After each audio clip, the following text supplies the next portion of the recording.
ለበት ካለ እንጂ አልሆነ ስታል እንዴት ነው ነገር አብዲ ብቻ ማለት አይሆንም። አብዲ ማለት አብዲ ሚል ስም አይሆንም ማለት ነው። ስታዝ በተቀየሩት መልካም ነው። አብዲ ማለት ባሪያዬ ማለት ነው። ለምሳሌ ስታሩ ጊዜ ባሪያዬ ብሎ መልካም ስማን ስለምደግሞ ላ የቆለ ሐዱ አብዲ አንዳችሁ ሰውን ባሪያዬ ብሎ እንዳይጠራራ። ስለዚህ አብዲ የሚለው ስም ቀይሩት። ጀዛከላህ ኸይር።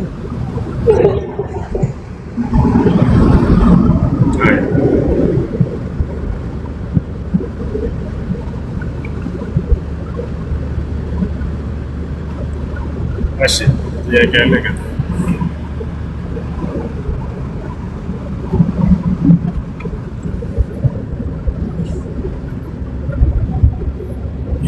السلام عليكم أستاذ. وعليكم السلام ورحمة الله.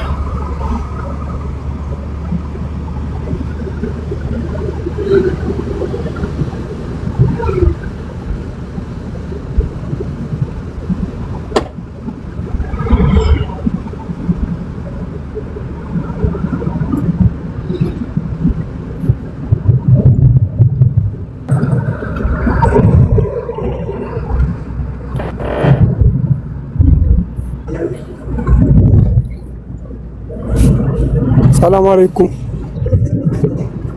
وعليكم السلام. أستاذ. ይሰማል? አሚር ማለት ውዝር ቢኖረው ማለት ወይ ልብሱ ማሰግድ ከሆነ አለበለዚያም ደግሞ ወይ ነስሮት አንድ የተለያየ ነገር ከሆነ እንዴት ነው የሚቻለው? እሱ ማቋረጥ ይችላል እንዴ? አሚሮ ነው አሰጋጅ ነው። ልብሱ ላይ ነጃሳ ካለበት ያው ከላይ የተደረበ ልብስ ከሆነ እሱ ላይ ከሆነ ነጃሳ ያለው ያንን ቢያወልቅና ሰውነቱን ማይረግጡት ከሆነ አውልቆ ሶላቱን መቀጠል ማሰገድ ይችላል። ነቢያችን ሰለላሁ ዐለይሂ ወሰለም ከዕለታት አንድ ቀን ጫማቸው ነጃሳ ረግጠው ሳያውቁ እያሰገዷቸው ነበር ሰሃቦችን። መልአኩ ጅብሪል መጥቶ ሲነግራቸው በዛው ሶላታቸውን ቀጥለዋል፣ ጫማቸውን አውልቀውት። ስለዚህ በዚያው ማድረግ ትችላላችሁ። ነገር ግን የለበሳችሁን ልብስ ከውስጥ ከሆነ ብታወልቁት ብትራቁት ከሆናችሁ የዛኔ ሶላት አቋርጠህ መውጣት አለበት። ከዛ ሌላ ሰው በአንተ ቦታ ተተክቶ ያሰግዳል።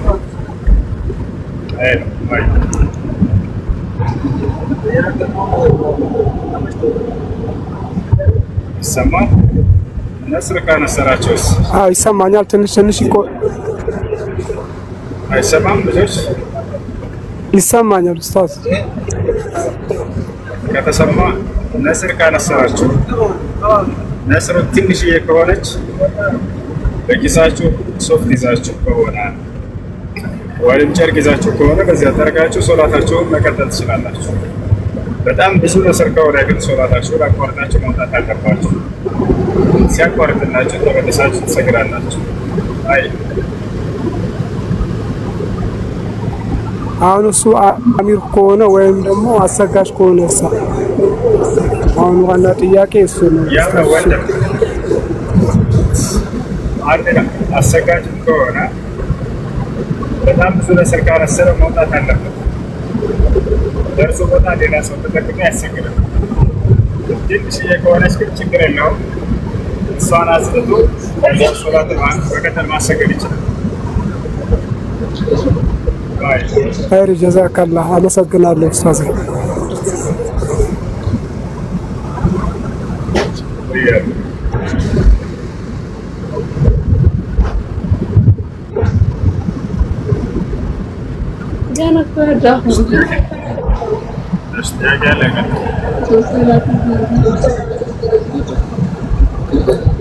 وعليكم السلام.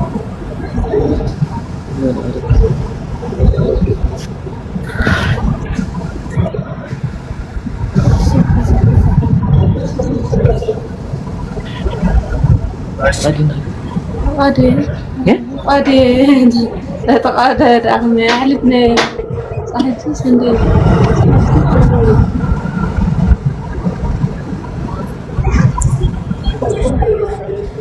وعليكم السلام. ጥያቄ አንደኛው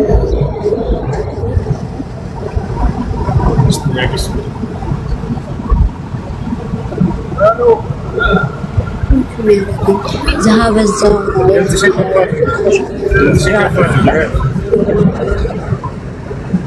ማለት ከፈጠርን በኋላ ነው ወይንስ መጀመሪያ ሳናፈጥር በፊት ነው የምንለው? ዚክር ذهب الزوج ማውበትለት የሚለው ዚክር ከፈጠርን በኋላ ነው ወይንስ ሳናፈጥር?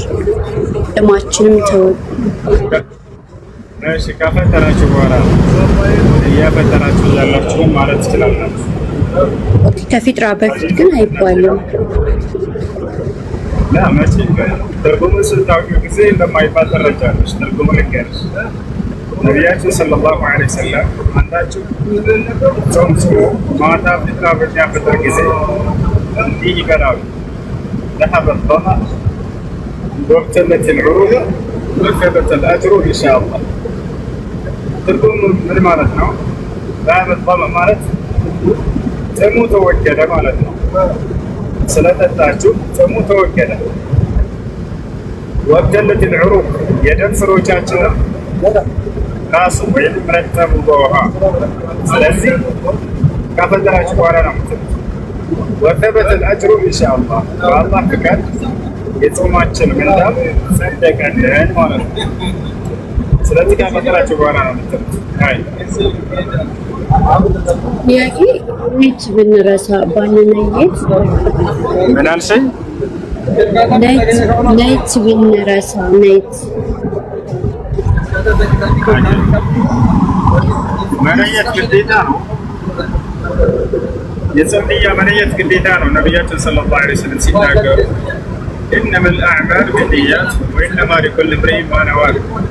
ማንኛውም ስራ ትክክል የሚሆነው በንያ ሲሰራ ጊዜ ነው። ሁሉም ሰው ደግሞ የነየተውን ያገኛል አሉ።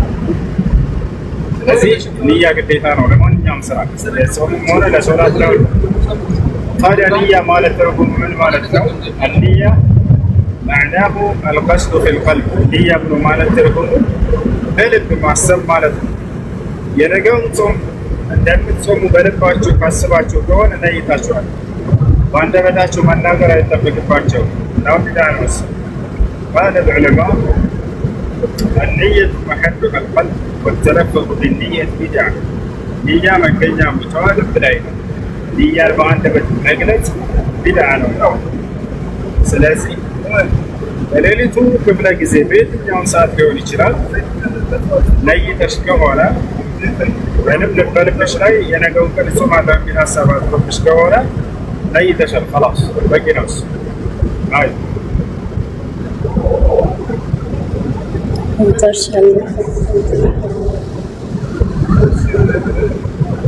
እሺ ሌላ ጥያቄ? ወአለይኩም ሰላም። አንድ ጥያቄ ነበር። አይ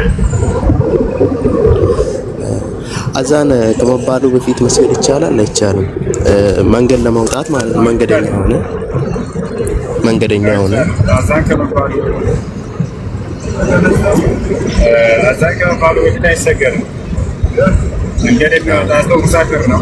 ሙሳፊር የሚባለው ግን 80 ኪሎ ሜትር ከተጓዘ በኋላ ከዚያ በኋላ ነው የሙሳፊርነት ሕግ በእርሱ ላይ የሚሰራው። ሳይጓዝ ነው የሙሳፊርነት ሕግ በእርሱ ላይ አይሰራም።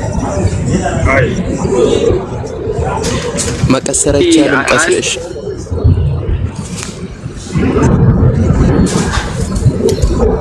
ጥያቄ አለ? ሞት ከተወለደ ልጅን አስመልክቶ ማለት ነው።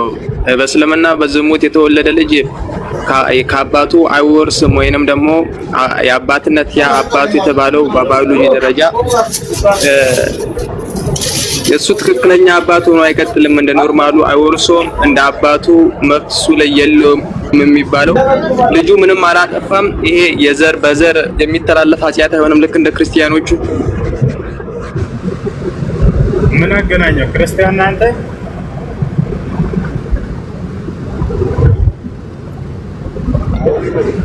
ያን የክርስትና ላይ ያለው ስለ ኃጢአት ውርሰት፣ በእስልምና ያለው ስለ ኃጢአት ውርሰት አይደለም።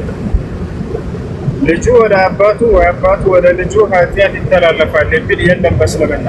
ይሄ አላህ በቁርአን ላይ በርካታ ቦታ የተናገረው ነው። ወላ ተዚሩ ዋዝረቱን ወዝረ ኡኽራ ይላል። የማንም ነፍስ ኃጢአትን ተሸካሚ የሆነች ነፍስ የሌላን ነፍስ ኃጢአት አትሸከም ብሎ ተናግሯል።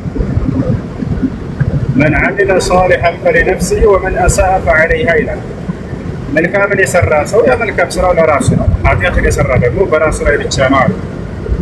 በሌላ ቦታ ላይ ኢን አሕሰንቱም አሕሰንቱም ሊአንፉሲኩም ወኢን አስአእቱም ፈለሃ አለ። መልካምን ብትሰሩ ያ መልካም ስራ ለእናንተ ነው፣ ኃጢአትን ብትሰሩ ያ ኃጢአት በእናንተ ላይ ብቻ ነው ብሏል። በሌላ ቦታ ላይ ወአን ለይሰ ሊልኢንሳን ኢላ ማ ሰዐ ይላል። የሰው ልጅ ከሰራው ውጭ ሌላ የለውም ብሏል።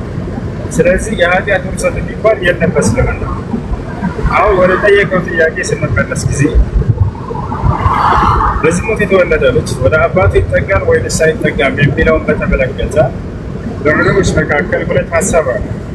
ግማሽ ዑለሞች ወደ አባቱ ሊጠጋ አይችልም የሚል አቋም አላቸው። ለምን ከተባለ አባት ነው የሚባለው እንደ ኢስላም ሸሪዓዊ የሆነ ኒካህ አድርጎ ሲወልድ ጊዜ እንጂ በዝሙት የወለደ ሰው የአባትነት መጠሪያና ክብር የለውም። ነቢያችን ሰለላሁ ዐለይሂ ወሰለም ሲናገሩ ምናሉ አልወለዱ ሊልፊራሽ ወሊልዓሂር አልሐጀር አሉ።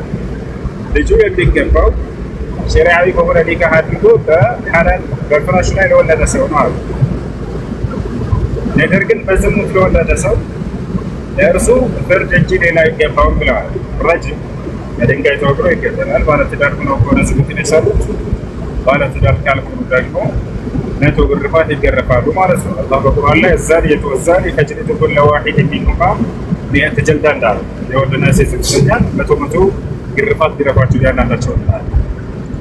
ስለዚህ በዚህ በዕለሞች ንግግር ከሆነ ወደ አባቱ አይጠጋም፣ አባት ሊባል አይችልም። አሁን ልጁ ተበድሏል ወይ ልጁ አልተበደለም? ሰውየውስ ተበድሏል ወይ አልተበደለም? አምላክ አላህ በፍርዱ ማንንም አይበድልም። የአላህ ፍርድ በደል የለበትም በውስጡ ላይ ገባህ? ነው የአላህ ፍርድ በውስጡ ላይ በደል የለበትም። አላህ በቁርአን ላይ ሲናገር አንድ ልጨርስ ኔታችሁ ወማ ረቡከ ቢዘላሚ ሊልዐቢድ ይላል። እኔ ጌታ ባሪያዎችን የምበድል አይደለሁም ብሏል። በሌላ ቦታ ላይ ሲናገር ኢነላሀ ላ የዝሊሙ ናሰ ሸይአን ወላኪነ ናሰ አንፉሰሁም የዝሊሙን አለ። አላህ ሰዎችን ቅንጣት አይበድላቸውም፣ ነገር ግን ሰዎች ራሳቸውን ወይንም በመካከላቸው ይበዳደላሉ እያለ ተናገረ።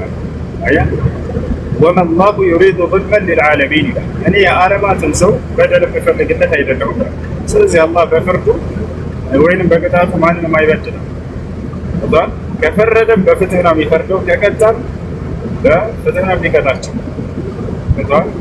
ጸጋውን ከዋለባቸው ከእዝነት። ስለዚህ ያ ሰው አልተበደለም፣ ልጁም አልተበደለም። ይሄ ነው። ልጁ እንደ ማንኛውም ልጅ ከአላህ ዘንድ እኩል የሆነ መብት አለው። ሌላው የዑለሞች ንግግር ሁለተኛው ምን መሰላችሁ? ለዝሙት የተወለደ ልጅን በተመለከተ ያቺ ሴት ከአንድ ሰው ጋር ብቻ ከሆነ ዝሙትን ያደረገችው ያ ሰው እንደ አባት ይቆጠራል። ከብዙ ሰዎች ጋር ከሆነ ግን በየትኛው ሊጠራ ይችላል? በዚህ ጊዜ አይሆን። ነገር ግን እቺ ሴት ስትሰርታ አንድ ቀን ከዚያ ሰው ጋር ብቻ ተሳስታ ትታው ሊሆን ይችላል። ነገር ግን ያ ሰው የመጣና እኔ ከሷ ጋር ነው ያደረኩት አመና። ያቺ ሴት ለህይወት ዘመኗ እንደ ተሳሳተች ከዚያ ሰው ጋር ብቻ በዚያ ሰው ጋር ግንኙነት አድርገዋለች። ለዚህ ከሆነ ወደዚያ ሰው ቢጠጋ ችግር የለውም ያሉ ዑለሞች አሉ። ያም የብዙሃኖች ዑለሞች አቋም ይሄ ነው። ስለዚህ በዝሙት የተወለደ ወደ አባቱ ይጠጋል። መቼ? ከአንድ ሰው ጋር ብቻ ከሆነ ያቺ ሴት አደረገችው። ነገር ግን ከብዙ ሰዎች ጋር አድርጋ ከሆነ ወደ የትኛው ሊጠጋ ይችላል? ይህን ይመስላል። ገብቷል? እሱ ላይስ እንዴት ነው? ይወርሳል።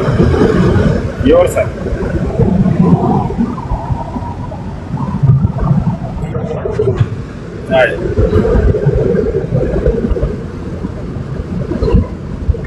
ሰላም አለይኩም። እሺ፣ ጥያቄ ያለው? ወአለይኩም ሰላም ወራህመቱላሂ ወበረካቱ። ጥያቄ ነበረኝ። እሺ፣ ጥያቄ አንድ ባሏ የሞተባት ሴት ምንም አይነት ንብረት እጇ ላይ ማለት ገንዘብ ሳይሰጣት ቢሞት ገንዘቡን እኔ እንኳን ብሞት ገንዘቡን ስጡልኝ ብሎ በወረቀት ኑዛዜ ጽፎ የሞተው ለሌላ ሰው ነውና ምንም አይነት ልጆቿን የምታስተዳድርበት ገንዘብ የለም እጇ ላይ እና ያለችውን ቤት ክራይ ላይ ነው። ይሄ 4 ወር ከ10 ቀን ከቤት አይወጣም የሚባለው ወጣ ለመስራት ለሷ እንዴት ነው ሸሪያው? እሺ አንተ ባል ንብረቱ ኖላቸው ኑዛዜ ተናግሮላቸው ቢሄድ ሚስትና ልጆች ይላሉ ያ ኑዛዜ ተቀባይነት የለውም፣ አይፈጸምም። ኑዛዜው ተቀባይነት የለውም፣ አይፈጸምም። ገብታችኋል? ያ ነው። ታዲያ ምን ይደረጋል ከተባለ ወደ ሸሪዓ ፍርድ ቤት ይሄድና ኢስላም ባስቀመጠ የክፍል ስርዓት እንዲከፋፈሉ ይደረጋሉ። እሱ ነው። ይህ ነው አላህ ስብሓነ ወተዓላ በቁርአን ላይ ሲናገር للرجال نصيب مما ترك الوالدان والأقربون وللنساء نصيب مما ترك الوالدان والأقربون ይላል። ቤተሰቦች ልክ እንዲሁ ደግሞ ዘመዶች ጥለውት ከሄዱት ንብረት ለወንዶች እንዲገባቸው ሀቅ አላቸው ብሏል። ለሴቶችም እንደዛ አላህ ያስቀመጠ የክፍል ስርዓት አለ። በዛ ይካፈላል እንጂ ሰዎች በራሳቸው ያንን ነገር እንትን ማለት አይችሉም። ገብቷል? እና ስለዚህ ክፍፍሉ ወደ ሸሪዓ ፍርድ ቤት አንቺ ያንን ጉዳይ ከሰሽ ሀቅሽን እና የልጆችሽን እንድታገኝ ማድረግ ትችላለሽ። ሌላው 4 ወር ከ10 ቀን ለጠበቅ የሚባለው ነገር አለብኝ ይላልሽው። አዎ አለብሽ። አላህ በቁርአን ላይ ሲናገር ምን አለ? والذين يتوفون منكم ويذرون أزواجا يتربصن بأنفسهن 4 أشهر و10 ብሏል። እነዛ ከእናንተ ባሎቻቸው የሞቱባቸው ሴቶች ሌላ ባል እስኪያገቡ ድረስ በራሳቸው ላይ 4 ወር ከ10 ቀን የዒዳ ጊዜ ይጠብቃሉ ብሏል። ገብቷችኋል? ስለዚህ 4 ወር ከ10 ቀን ትጠብቃላችሁ ማለት ነው። ያንዳንድ ነው። ነገር ግን ያ ባል ምንም አይነት ቤት አስቀምጦላት ሙቶ ከሆነስ ለምሳሌ መኖሪያ ቤት እንደላተው ተከራይቶላት የነበረውን ቤት እንዳትቀጥልበት የኪራይ ገንዘብ አልተወላት ጨርሳለች ገንዘብ። ስለዚህ በዚህ ጊዜ 4 ወር ከ10 ቀን እዚያ ቤት እንዳትጠብቅ ምንም ምክንያት አላገኘችም። አንደኛ ቤቱ የሷ አይደለም፣ ሁለተኛ ተከራይቶላት ያስቀመጠባት ቤት እንዳትቀጥል ገንዘብ የላት። ስለዚህ ምን ታደርጋለች ከተባለ ወደ ቤተሰቦቿ ትመለሳለች። እናትና አባቷ ቤት ካለ ወደዚያ ትመለስና 4 ወር ከ10 ቀን የዒዳ ጊዜ እዛ ታሳልፋለች ማለት ነው። ይሄን ያስላል።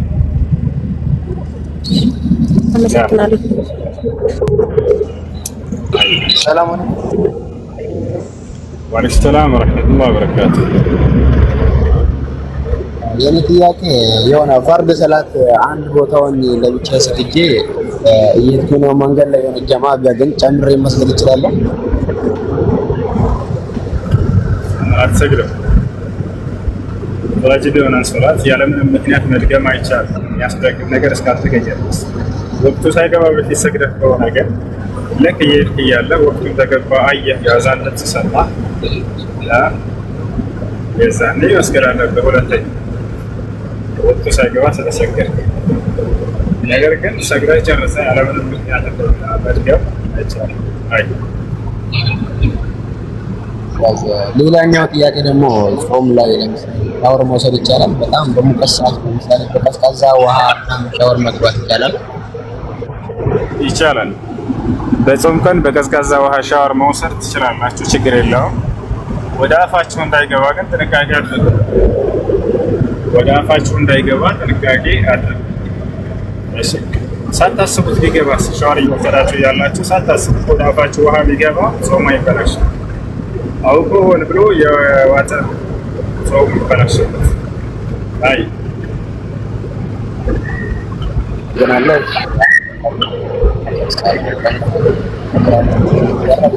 አይሰማም። ልጆች ታማድረገች ነው ተቋርጦ ታማ ኡስታዝ ጥያቄ ነው። ሌላኛው ጥያቄ ደግሞ ጾም ላይ ያን ለምሳሌ ምግብ እያሰራሁ ምንም ሳምንት ላይ አይሰማም። ጾም ላይ ሆኜ ምግብ ቀምሼ ማየት እችላለሁ? ምግብ እየሰራው ጾም ላይ ሆኜ ምንድን ነው ያልከው? ምግብ እየሰራው መቅመስ ትችላለህ ወይ? አይወም ቀምሼ ማየት እችላለሁ? ትችላለህ። ነገር ግን ወደ ውስጥ እንዳትተው። ምግብ እየሰራችሁ ያላችሁ ጾም ላይ በምላሳችሁ ቀመስ አድርጋችሁ የጨውን መጠን ለማየት እስካልዋጣችሁ ድረስ ችግር የለውም። ግን ወደ ውስጥ እንዳትወጥ ተጠንቀቁ። ቀምሰህ ጥፋው።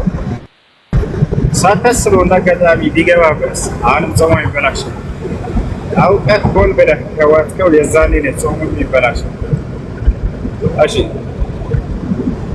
እሺ ኡስታዝ ዙር አላህ ይጠብቅህ።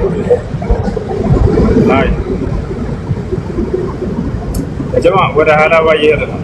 ሀላባን ማየት በጣም ፈልግ ነበር። ዛሬ ሀላባን አያታለሁ ኢንሻአላህ። እና እሱ ውዱ ስናደርግ መግማማት አይቻልም። ውዱ ስናደርግ ምን መግማማት አይቻልም። ውዱ ስናደርግ መግማማት ይቻላል ግዴታ። አይ አፉ እንዳይገባ እየተቆጠመጣችሁ እያላችሁ ወደ ውስጥ እንዳይገባ ተጠንቀቁ። አውቀህ ሆን ብለህ ከዋጥከው አሁንም የውዱን ውሃ እየተቆጠመጥክ ያለበት ውሃ አውቀህ ሆን ብለህ ከዋጥከው ጾም ይበላሻል። ሳታስበው እየተቆጠመጥክ እያለ ሳታስበው ወደ ውስጥ ሊገባ ጾሙ ይበላሻል። እና ሌላ ጥያቄ፣ በምንቀሳቀስ መኪና ውስጥ ለምሳሌ ሆኜ የሰላት ወቅት ከደረሰ መስገድ ይቻላል? አዎ ከደረሰ ወዲያው መስገድ አለባችሁ። መኪና ውስጥ ሆኜ መስገድ ከተቻለ ወርዳችሁ ነው የምትሰግዱት። ከተቻለ ወርዳችሁ ካልተቻለ ቁጭ ብላችሁ መስገድ ትችላላችሁ። ነቢያችን ሰለላሁ ዐለይሂ ወሰለም ቁጭ ብለው ግመል ላይ ሰግደዋል። ግመሏ እየተንቀሳቀሰች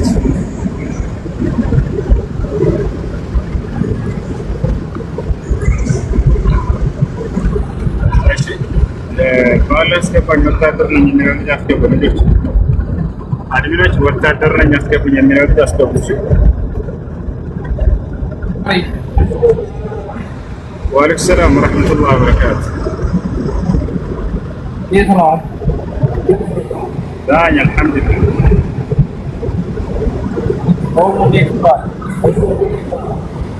ምን አልከኝ?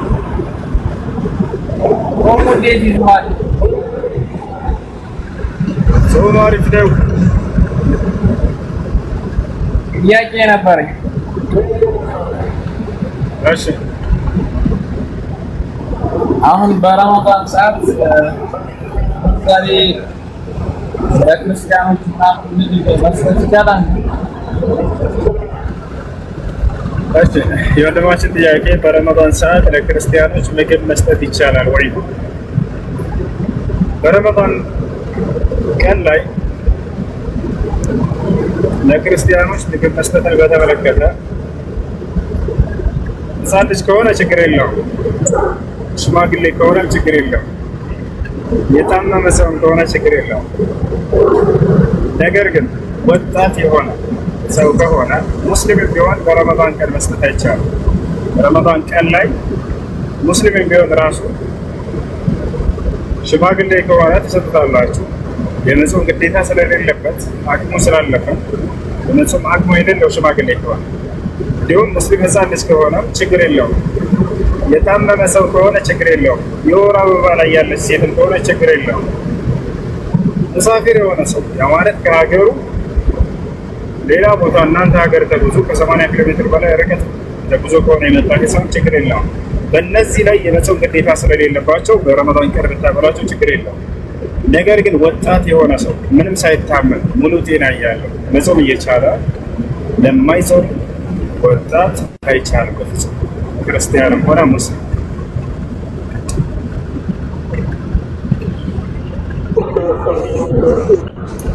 ወአለይኩም ሰላም።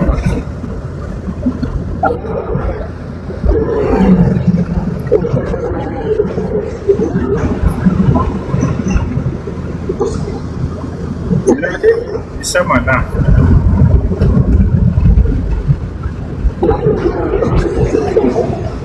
እሺ ጥያቄ ምን ነው?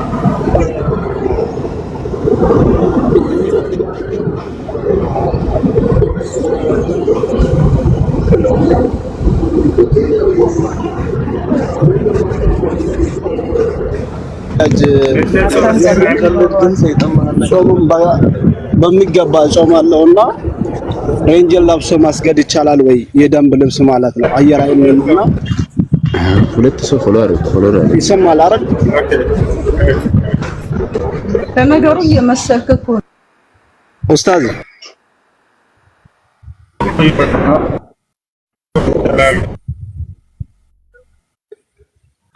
ይሰማል?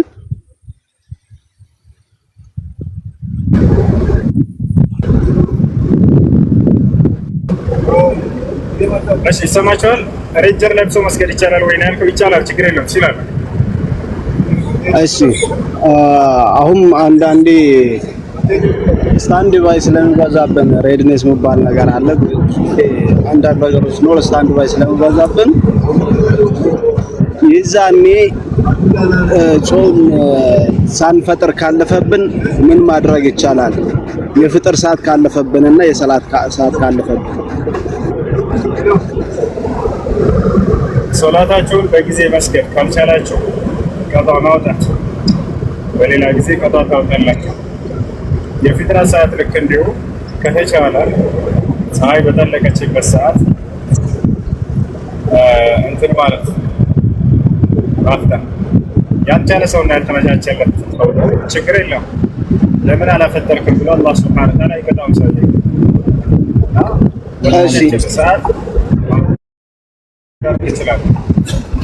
አሁን ሶስተኛ ወታደርና እስልምና ወይም ወታደርና ረመዳን ምን አክል ቅርርብነት አለው? እዚህ ላይም መብራሪያ እንዲሰጥልኝ ፈልጌ ነበር። ብዙ ሰዎች የተለያየ አመለካከት ስለነበራቸው ወታደርነትና እስልምና። እሺ አንዲት ሀገር በቁርአንና በሐዲስ የምትተዳደር ከሆነች የሀገሪቱ መንግስት ሙስሊም ከሆነ ይችን ሀገር ፖሊስም ሆኖ ወታደርም ሆኖ መስራት ከጂሃድ ይቆጠራል። وهذا يعتبر من الرباط. ነቢያችን ሰለላሁ ዐለይሂ ወሰለም ሲናገሩ ምን አሉ? አይናኒ ላ ተመሰሁመ ናር፣ ሁለት አይነት አይኖች በፍጹም የጀሃነም እሳት አትነካቸውም አሉ። አንደኛ አይን በከት ቢልኸሽየቲላህ፣ አላህን ፈርታ ያለቀሰች አይን አሉ።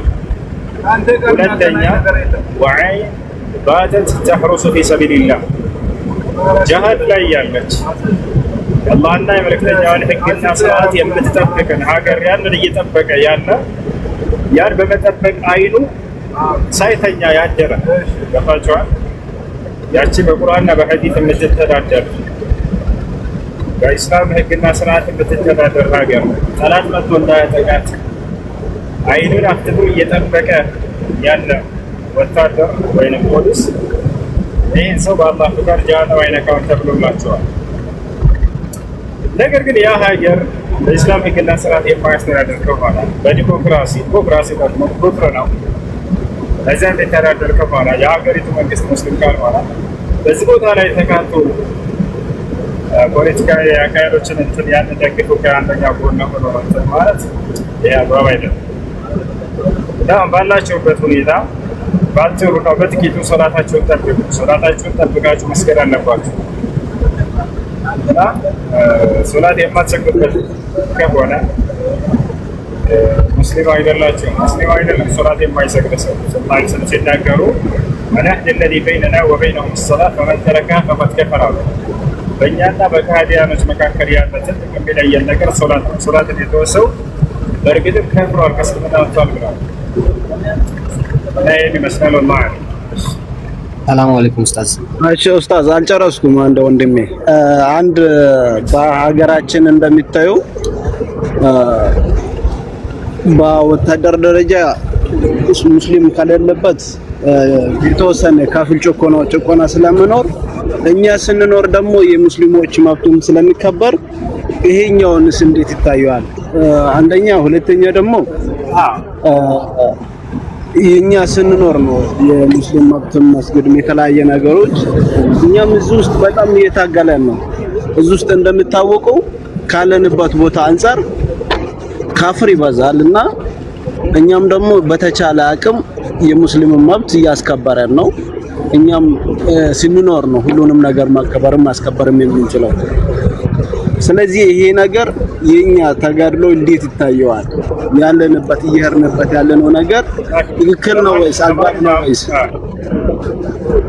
እሺ ለማንኛውም ጂሃድ የተባለው በአንደኛው መንገድ ነው ነገር ግን ሌላኛው መንገድ ሀገራችንን ሊያጠቃ የሚመጣ የጠላት ኃይል ካለ ከዚያ ለመከላከል ርብርብ ማድረግ እሱ ራሱ ከጂሃድ ነው። የዛኔ አማኙን ከሃዲውን ሆኖ ሊከላከል ይችላል ከሀገሩ። ነቢያችን ሰለላሁ ዐለይሂ ወሰለም ሐዲስ ላይ ሲናገሩ መን ቁቲለ ዱነ ማሊሂ ፈሁወ ሸሂድ ወመን ቁቲለ ዱነ አህሊሂ ፈሁወ ሸሂድ ወመን ቁቲለ ዱነ ዐርዲሂ ፈሁወ ሸሂድ አሉ። ከንብረቱ እየተከላከለ ሳለ የተገደለ እሱ ከሰማዕት ነው ከሸሂዶች ነው አሉ። ከቤተሰቡ ከሚስቱ እየተከላከለ እያለ የተገደለ እርሱ ሸሂድ ነው አሉ። ልክ ደግሞ ከክብሩ እየተከላከለ ሳለ የተገደለ ሸሂድ ነው አሉ። ስለዚህ በሀገራችን ላይ ልጆቻችን አሉ፣ እናቶቻችን አሉ፣ አባቶቻችን፣ ወንድሞቻችን ገንዘብ ንብረታቸው አለ፣ ክብራቸው አለ። ይሄን ሊያጠቃ የሚመጣ የውጭ አካል ካለ የዛኔ ከራሳቸው መከላከል ይሄ ከጂሃድ። ነገር ግን እያለሁኝ ያለሁት ምንድን ነው እያልኩኝ ያለሁት ማንም ፖለቲከኛ በመሰረታቸው ፓርቲዎች ተካታችሁ አንዱ ሌላውን መገዳደል አንድ ቀን ብትገላችሁ ከዛ ሙስሊሞች ይኖራሉ። ሙስሊም ለሙስሊም ሲገዳደል ያለው ፍርዱ ደግሞ ይታወቃል። ነብዩ ሰለላሁ ዐለይሂ ወሰለም ኢዛ التقى المسلمان بسيفيهما فالقاتل والمقتول في النار። ሁለት ሙስሊም ሰዎች በሰይፋቸው ተገናኝተው ከተገዳደሉ ሁለቱም የገሃነም እሳት ናቸው አሉ። አያችሁ አይደል? የገሃነም እሳት ናቸው። ሰሃቦች ጠየቁ እዚህ ጋር هذا المقتول فما بال القاتل فهذا القاتل فما بال المقتول يا رسول الله አሏቸው። አንተ የአላህ መልእክተኛ ወይ ሁለት ሙስሊሞች ተገናኝተው በሰይፋቸው ሊገዳደሉ ሁለቱም የእሳት ናቸው ስትሉ ጊዜ ገዳዩ እሺ የእሳት ይሁን እሱ ስለገደለ ተገዳዩስ ብለው ጠየቁ። በዚህ ጊዜ ነብዩ ሰለላሁ ዐለይሂ ወሰለም አሉ እርሱ ስለመግደል ሐሳብ አልነበረውም ወይ? የተገደለውም ለመግደል ሐሳብ አለው አይደለም እንዴ? ስለዚህ ከዚህ የምናወጣው ሕክም ወይንም ብይን ምንድን ነው? ሁለቱም መገዳደልን አስበው ከተገናኙ የዛኔ ነው። ነገር ግን ይሄኛው ተገዳዩ የመግደል ሐሳብና የመዋጋት ሐሳብ ሳይኖረው ተገድሎ ከሆነ የዛኔ ሸሂድ ይሆናል። ካልሆነ ግን ሁለቱም የመገዳደል ዓላማ ኑሯቸው ምንም አይነት ሃይማኖታዊ ጉዳይ ሳያገናኛቸው ለምድራዊ ጥቅም ወይ ለፖለቲካዊ ፍጆታ ብለው ሊገዳደሉ እነዚህ የእሳት ናቸው። ይህን ይመስላል እና ሊያጠቃቸው የመጣን አካል መከላከል ችግር የለውም። አንተ ግን እንደዚያ ለማጥቃት የምትሄድ ከሆነ የዛኔ አይሆን እና ይህን ይመስላል።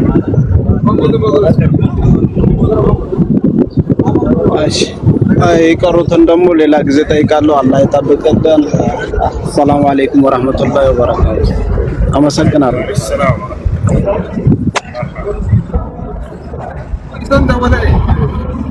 እሺ ጥያቄ አለ? እሺ ጥያቄ ነበረኝ።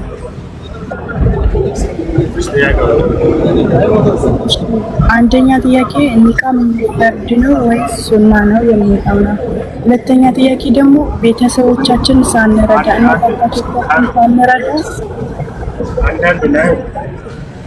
አንዳንድ ጥያቄ ምንድን ነው?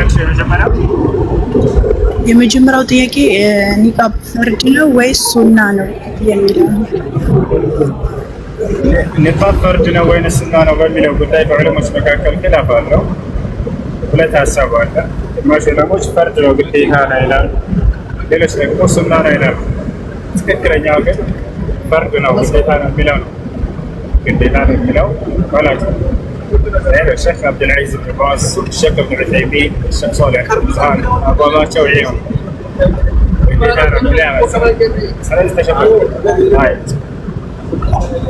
የኔ ሳይሆን ፈርድ ነው ግዴታ ማለት ነው። አመሰግናለሁ። ሁለተኛ ጥያቄ ደግሞ ቤተሰቦቻችን ሳንረዳ ደካማ ቤተሰቦቻችን ሳንረዳ ለመስጊድ ምናምን እያልን የምንረዳውስ እንዴት ይታያል?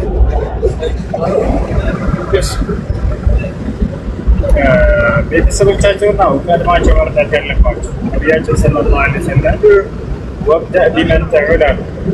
ከምትቀልባቸው ጀምር እርዳታ ብለው ተናግረዋል። በሌላ ቦታ ላይ አሰደቀቱ ሊልበዒድ ሰደቀቱ ወሰደቀቱ ሊልቀሪብ ሰደቀቱ ወሲላ። ለሩቅ ድሃ የሚሰጥ ሰደቃ እንደ ሰደቃ ነው የሚያዘዋል። ለቅርብ ድሃ የሚሰጥ ሰደቃ ግን ለዘመድ ድሃ ማለት ነው። እንደ ሰደቃም ዝምድናን እንደመቀጠልም ጭምር ይያዛል። ስለዚህ ለቤተሰቦቻችሁ ቀድማችሁ ከረዳችሁ በኋላ ነው ለውጭ የምትሰጡት። መስጂድ የሚለውን በተመለከተ ግን ሙስሊሞች ከምንም ነገር በላይ የሚያስፈልጋቸው መጀመሪያ መስጂድ ነው። ኢብራሂም ዓለይሂ ሰላም ልጁን እስማኤልን እና ሚስቱን ሀጀርን መካ ላይ ከወሰዳቸው በኋላ መጀመሪያ ምንድን ነው ያለው? ረበና ሊዩቂሙ ሶላት ነው ያለው። ጌታ ያለ ሆይ ሶላትን በአግባቡ ጠብቀው እንዲሰግዱ አድርግልኝ ነው ያለው። ስለዚህ ቅድሚያ ለመስጂድና ለሶላት ነው ቦታ መሰጠት ያለበት ከመኖሪያ ቤት በፊት ራሱ ማለት ነው። ነቢያችን ሰለላሁ ዐለይሂ ወሰለም ስደት ሂጅራ ባደረጉ ጊዜ ወደ መዲና ቀድመው መጀመሪያ መስጂድ እንዲሰራ ነው ያዘዙት። የመጀመሪያው መስጂድም መስጂድ ቁባ ተሰራ። ስለዚህ እንደተጨባጭው ይሆናል ማለት ነው። መልካም የሚሆነው ሙስሊሞች በዚህ አካባቢ ምንም አይነት መስጂድ የሌላቸው ከሆኑ ቅድሚያ መስጂድ ሊሰራ ይገባል። ነገር ግን ሙስሊሞች መስጂድ ያላቸው አካባቢ ከሆነ ቤተሰብ የተቸገረ ካለ ለቤተሰብ ነው ቀድማችሁ መስጠት ያለባችሁ። ሽክራን ወአለይኩም ሰላም።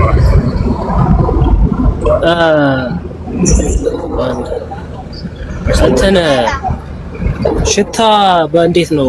አሁን ለምሳሌ መድኃኒት እንደዚህ በማሽተት የምንጠቀሙ መድኃኒቶች እንዴት ነው? ፈርሳ ከመዳት ጾም ወደ አፋቸውና ወደ አፍንጫቸው የመግባት ኃይል ያለው ከሆነ እሱ ጾምን ያበላሻል ብለዋል ዑለማዎች። ነገር ግን ዝም ብሎ አየር ብቻ ከሆነ ምንም አይነት ወደ ጉሮሮ የመግባት አቅም የሌለው ከሆነ እሱ ያበላሻል። ዝም ብሎ አየር ብቻ ፈሳሽ ሳይሆን አየር ሲጃራ እና ሺሻ ቡኹር ምናምን የሚበሉ ናቸው። የሚጠጡም አይደሉም። ግን ምንድን ናቸው? አየር ናቸው። ያ አየር ግን ወደ ጉሮሮ የመግባት አቅም ስላለው ያስፈጥራሉ። በእነዚህ ይቆጠራለች። ሁለት ጥያቄ ነበር።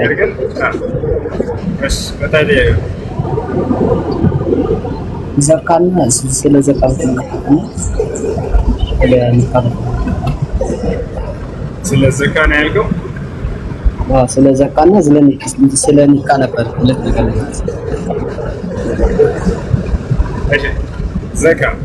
ዘካ በእስልምና ሃይማኖት ላይ ሶስተኛውን ቦታ ይይዛል። ከእስልምና ዋና ዋና መሰረቶች መካከል አላህ በቁርአን ላይ ስለ ሶላት ካነሳ በኋላ ስለ ዘካ አስከትሎ ብዙ ቦታ ላይ ይናገራል። ወአቂሙ ሶላተ ወአቱ ዘካት ይላል። ሶላትን ጊዜውን ጠብቃችሁ ስገዱ፣ ዘካንም ስጡ እያለ ይናገራል። ነቢያችን ሰለላሁ ዐለይሂ ወሰለም ሐዲስ ላይ ቡኒየ ልእስላም ዐላ ኸምስ ሸሃደተን ላ ኢላሀ ኢለላህ ወአነ ሙሐመድን ረሱሉላህ ወኢቃም ሰላህ ወኢታእ ዘካ ወሶም ረመዳን ወሐጅ በይቱላህ አልሐራም መን ኢስተጣዐ ኢለይሂ ሰቢላ ብሏል። ልጆች ኒየት አድርጉት ይገባል። ኒየት አድርጉት ጉራብሽ ቦታ አለው አድግሜና ህዝቡ። እሺ ነቢያችን ሰለላሁ ዐለይሂ ወሰለም ምን አሉ? እስልምና በአምስት ዋና ዋና መሰረቶች ላይ የተመሰረተ ሃይማኖት ነው አለ። አንደኛ ከአንዱ አላህ በስተቀር በእውነት የሚመለክ ሌላ አምላክ የለም ብሎ መመስከርና ነብዩ ሰለላሁ ዐለይሂ ወሰለም የአላህ መልእክተኛና ነብይ መሆናቸውን መመስከር። ሁለተኛ ሶላትን ጊዜውንና አውቃቱን አርካኖችን ሁሉ ጠብቆ መስጠት። ሶስተኛ ከገንዘባቸው ዘካን መስጠት። አራተኛ ጾም መጾም። አምስተኛ ሐጅ ማድረግ። ስለዚህ ዘካ ሶስተኛውን ቦታ ይይዛል በእስልምና መሰረት ላይ። ዘካ ምን አውጀበል ዋጅባት በጣም ግዴታ ከሚባሉ ግዴታዎች መካከል አንደኛ ነው። ከቋንቋ የፍቺ የምነሳና እየቀጠለ እንሄዳለን። እንደ ቋንቋ ዘካ ብሎ ማለት መንጻት ማለት ነው። ሰውየው ገንዘቡን በሚሰጥ ጊዜ ከኃጢአቱ ስለሚነጻ ዘካ ተብሎ ተጠራ። ሸሪዓ የፍቺ ደግሞ እርሱ ነው። አላህ በቁርአን ላይ ሲናገር ኹዝ ሚን አምዋሊሂም ሰደቀተን ቱጠሂሩሁም ቢሃ ወቱዘኪሂም ቢሃ እያለ ይናገራል። ቱጠሂሩሁም ወቱዘኪሂም ቢሃ። ሙሐመድ ሆይ ከሰዎች ከገንዘባቸው ምጽዋትን ያዝ፣ በእርሷ ታነጻቸዋለህ እያለ ይናገራል። ወቱዘኪሂም ቢሃ በእርሷ ታነጻቸዋለህ። ነብዩ ሰለላሁ ዐለይሂ ወሰለም ከኃጢአት ያነጻሉ። ብዙ ቦታ ላይ ተገልጿል። ግን እኛ አምላክ ናቸው ብለን ጓነንም ከኃጢአት ያነጻሉ ስለተባለ ይባላል። ነቢያቶች ከኃጢአት ያነጻሉ ቢባል አምላክ ናቸው ማለት አይደለም። በመጽሐፍ ቅዱስ ላይ ክርስቲያኖች ለምሳሌ የገዛ ወገኖቻቸው ከኃጢአት ናቸው ያድናቸዋል ወይም ያነጻቸዋል ተብሎ የተነገረውን አምላክ ነው ይላሉ። ይህንም ሰለላሁ ዐለይሂ ወሰለም ተገልጸውበታል። ከኃጢአት ታነጻቸዋለህና ተብሎ ተገለጸ። ነብዩ ሰለላሁ ዐለይሂ ወሰለም እዚህ መንጻት በሚለው ቃል የመጣው ምንድን ነው? ዘካ። ስለዚህ ዘካ የሚለው ከኃጢአት የሚያነጻ የሆነ ታላቅ የመልካም ስራ አይነት ነው። ይህን ከተረዳን ዘካ ለሁለት ይከፈላል። ዘካ ለስንት ይከፈላል? ለሁለት ይከፈላል። ምንና ምን? ዘካተል ማልና ዘካተል ፊጥር። ዘካተል ማልና ዘካተል ፊጥር በመባል ይከፈላሉ። ዘካተል ማል ማለት የገንዘብ ዘካ ማለት ነው። ሁለተኛ ደግሞ ዘካተል ፊጥር ረመዳንን ጨርሳችሁ መጨረሻ ላይ የምትሰጡት የሆነ የዘካ አይነት እርሱ ደግሞ ዘካተል ፊጥር ይባላል። ልክ አሁን 28ኛው ቀን ጀምሮ እስከ ዒድ ሶላት ድረስ ባለው ጊዜ መስጠት ትጀምራላችሁ። ነቢያችን ሰለላሁ ዐለይሂ ወሰለም ስለ እርሱ ተናግረዋል። አብደላህ ብን ዑመር ሲናገር ምን አለ? ፈረደ ረሱሉላህ ሰለላሁ ዐለይሂ ወሰለም ዘካተል ፊጥር ዐለ ሪጃሊ ወኒሳኢ ወሰጊሪ ወልከቢሪ ወልዐብዲ ወልአማ ሳዕን ሚን ተምር አው ሳዕን ሚን ሸዒር አው ሳዕን ሚን ቡር ወአመረ አን ቱኽረጀ ቀብለ ኹሩጅ ናስ ሊሶላቲል ዒድ። ምን አለ? የአላህ መልእክተኛ ነብዩ ሰለላሁ ዐለይሂ ወሰለም ዘካተል ፊጥርን በወንድም በሴትም ላይ በትልቅም ሰው ላይ በትንሽም ላይ በባሪያም ላይ ባሪያ ባልሆኑ ሰዎችም ላይ ግዴታ አድርገዋል። ምን ያክል መጠን እንዲሰጥ? በጊዜው ከሚመገባቸው ምግብ ምሳሌ ሰጡ ነብዩ ሰለላሁ ዐለይሂ ወሰለም። ከገብስ 1 ጣሳ ወይንም ደግሞ ከስንዴ 1 ጣሳ ወይንም ደግሞ ከቴምር 1 ጣሳ አሉ። ይሄንን መቼ እንዲሰጥ አዘዙ? ጊዜው ሰዎች ለዒድ ሶላት ከመውጣታቸው በፊት እንዲሰጥን ማዘዋል አለ ያሱ። ስለዚህ ከመቼ እንጀምራለን? ከረመዳን 28ኛው ቀን ጀምራችሁ እስከ ዒድ ሶላት ድረስ ባለው ጊዜ ነው የሚሰጠው። ብዙ ሰው ከዒድ ሶላት በኋላ ይሰጣል። ይሄ ስህተት ነው። ዘካተል ፊጥር አይባልም። ይሄ ኖርማል ሰደቃ ነው። ስለዚህ መቼ ነው የሚሰጠው? የዒድ ሶላት ከመድረሱ በፊት። ለምንድን ነው እንደዚያ ያዘዙት ነብዩ ሰለላሁ ዐለይሂ ወሰለም ከተባለ ዓላማው ሁለት ስለሆነ ነው። የዘካተል ፊጥር ዓላማ አንደኛው ዓላማ ምንድን ነው? ነብዩ ሰለላሁ ዐለይሂ ወሰለም ስለ ዘካተል ፊጥር ዓላማ አምላክ መቼም የሆነ ዓላማ አለው ትእዛዝን ሲያዝ አይደለ? ዓላማው ምንድን ነው ከተባለ ጡህረተን ሊሳኢም ለጾመው ሰው መንጻት ሲሆን አሉ ነብዩ ሰለላሁ ዐለይሂ ወሰለም።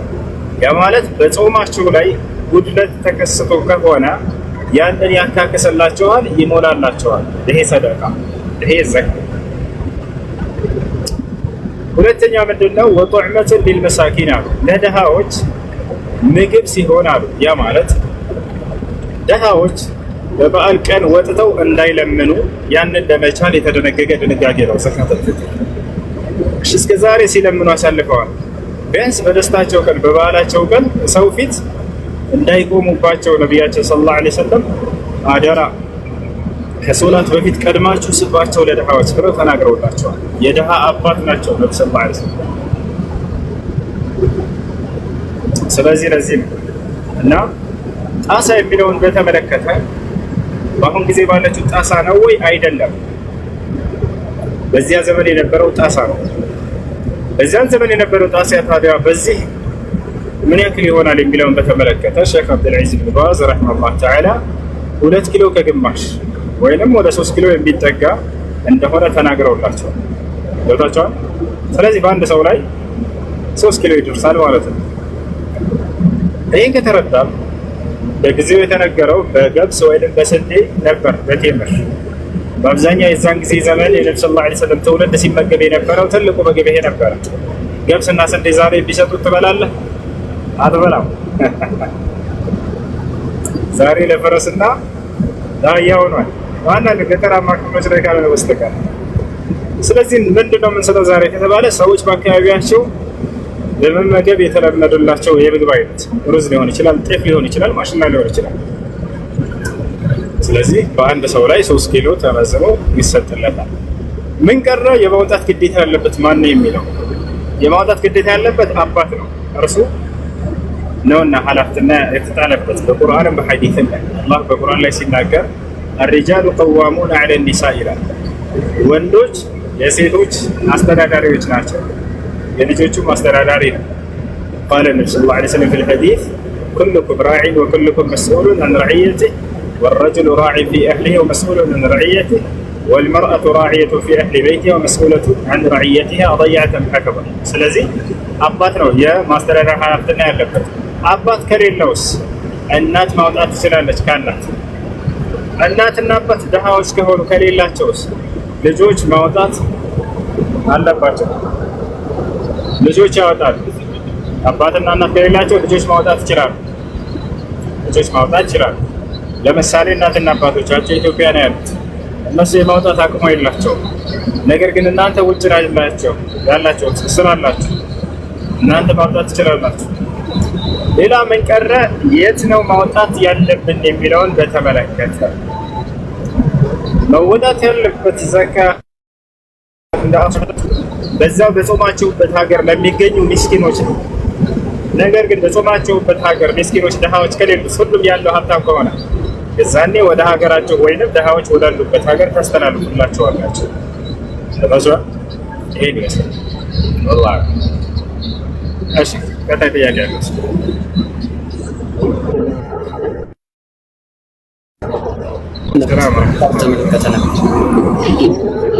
አልጨረስኩም። እሺ ሌላኛው ጥያቄ ነው። ወርዷል።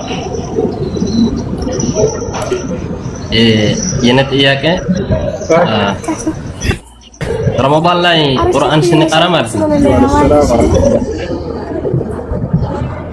የጀመረ ሰዓት ምንድን ነው ያልከው? ረመዳን ላይ ማለት ነው ፀሐይ የምትጠልቅ አካባቢ ኢፍጣር ሊደርስ ስል ቁርአን መቅራት እንዴት ይታያል? አይቻልም የሚሉ ሰው ስላጋጠመኝ ነው። ቁርአን በየትኛውም ሰዓት መቅራት ይችላል፣ ችግር የለውም ይባላል። ቁርአን በየትኛውም ሰዓት መቅራት ይችላል።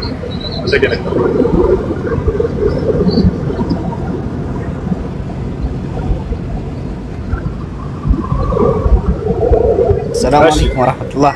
ሌላ ጥያቄ ነው። ወአለይኩም ሰላም ወራህመቱላህ። ወአለይኩም ወራህመቱላህ ወበረካቱ። አረን ላስቀድሙ ሸበካ ስለሌለኝ ነው ማለሽ። ወአለይኩም ሰላም። እሺ ጥያቄ እኔ አንድ ሴት ልጅ ነይታ ሐጅ ቦታ ሄዳ እዛ ቦታ ላይ ሀይድ ቢፈጠርባት ያ ሐጅ ተፈጽሟል ወላ አልተፈጸመም? አልተፈጸመም። እሺ አልተፈጸመም ማለት ሀይድ ከመጣ ልክ ሶላት ላይ እየሰገድን ቆይ አልጨረስኩም፣ ይቅርታ። ሶላት እየሰገድን እያለ ሀይድ ቢመጣ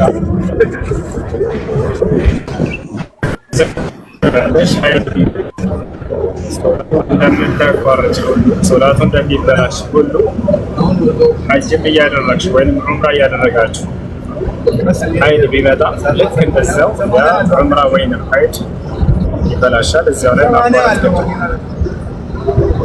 እሺ ያ ነው። በተለይ ጠዋፍ እያደረጋችሁ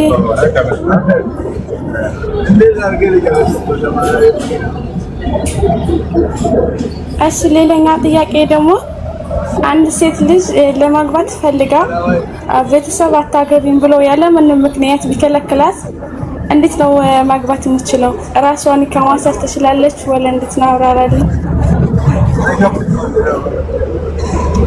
ቤተሰብ አንድርም ብሎ እምቢ ካለ እምቢ ያሉበት ምክንያት ይታያል። ሸሪዓዊ የሆነ አሳማኝ የሚከለክል ምክንያት ካላቸው ተቀባይነት አላቸው።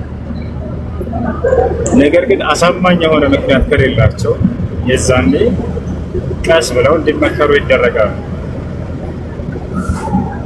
እምቢ ካሉ እናት ማነው አባትም ወይንም አጎት ወይንም ወንድሟ ወይንም አጎቷ ሁላቸው ያለምንም ሸሪዓዊ ምክንያት ቢከለክሏት የዛኔ ሸሪዓዊ ፍርድ ቤት ብላ እዚያ ነው ኒካ የምታስረው። የሸሪዓ ፍርድ ቤት ካሉ ኒካ ያስርላታል። ሸሪዓ ፍርድ ቤት ከሌለ በአካባቢው ኒካ በማሰር የሚታወቅ ኒካ ደርሱ ያስራል። ያ ከሌለ የመስጂድ ኢማም ያስራል። ያ ከሌለ እስላማዊ ዩኒቨርሲቲ ወይ እስላማዊ ኮሌጅ፣ እስላማዊ የሂፍዝ ማዕከል ዋና ሙዲርና ኃላፊ እርሱ ያስራል። ያ ከሌለ ማንኛውም ሙስሊም ኒካ ያስርላት ማድረግ ትችላለች። ይህ ነው ቅደም ተከተሉ። ነገር ግን አሳማኝ ምክንያት ካላቸውስ ቤተሰብ ለመከልከል፣ ለምሳሌ ልጃቸውን ለትዳር ሊጠይቅ የመጣው ዲን የለውም፣ ሶላት አይሰግድም፣ ወይንም ደግሞ አላህ ግዴታ ያደረገበትን ነገራቶች አይወጣም፣ አላህ የከለከለው ነገር ደግሞ በጣም ይዳፈራል፣ ታላላቅ ወንጀሎች፣ ወይንም ደግሞ አኽላቅ የለውም፣ ስነ ምግባር የለውም። ይህ ሰው ለትዳር ጠይቆ ልጃቸውን እምቢ ማለት ይችላል። በጣም እምቢ ማለት አለባቸው። ነገር ግን እነዚህን የሚጠብቅ ከሆነ ምንም አይነት አይብ ነውር ከሌለበት እምቢ ማለት አይቻልም። ነቢያችን ሰለላሁ ዐለይሂ ወሰለም ሐዲስ ላይ ሲናገሩ ምናሉ ኢዛ ጃአኩም መን ተርደውነ ዲነሁ ወኹሉቀሁ ፈዘውጁሁ ኢላ ተፍዐሉሁ ተኩን ፊትነቱን ፊል አርድ ወፈሳዱን ዐሪድ። ልጃቸውን ዲን ያለው አኽላቅ ያለው ሰው ለትዳር ከጠየቃቸው ዳሩት ያን ሰው ብላል። አያችሁ። ነገር ግን ዲን ከሌለው አኽላቅ ከሌለው አንድንም ማለት ይችላሉ፣ ሐቅ አላቸው። የዛኔ ተሰሚነት ያለው ወላጆቹ እንጂ እሱ አይደለችም። አይኔ በቃ ወድጄዋለሁኝ አፍቅሬዋለሁኝና ዲን ባይኖረውም ባይሰግድም ባይልም ወደፊት አስተካክለዋለሁኝ አይቻልም። አስተካክላለሁ ብሎ የአላህና የመልእክተኛውን ሕግ የጣሰ ሰው ወላሂ ጥፋት ላይ ነው የሚወጡት። መጨረሻቸውን አያቸው። ከዲን የራቀን ሰው ወይንም ደግሞ ሙስሊም ያልሆነ ሰው ጋር ፍቅር ይጀምሩና አንድ ቀን አሰልመዋለሁ ይላል። መጨረሻ ከፍረዋል እነዚህ ልጆች። ምክንያቱም የአላህን ሕግና ስርዓት ነው የተዳፈሩት። ወደ ራሳቸው ግን ወደ እናስተካክለዋለን ወደሚለው ነገር ተመጡ። አላህን ተዋቸው በዛው ፈወከለሁም አላሁ ኢላ ሄሎ ወአለይኩም ሰላም ወረሕመቱላህ ዳና አልሐምዱሊላህ ማን ነው? አሪፍ ነው ወላሂ አልሐምዱሊላህ። እንዴት ነው አላህ አልሐምዱሊላህ።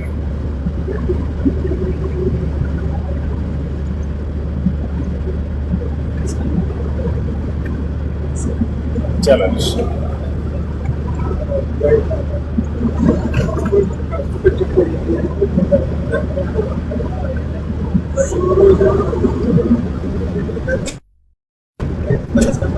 ሀሳቡን ንገረኝ ብዙ ላይ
እሱ እያወራ ከሆነ አይሰማም።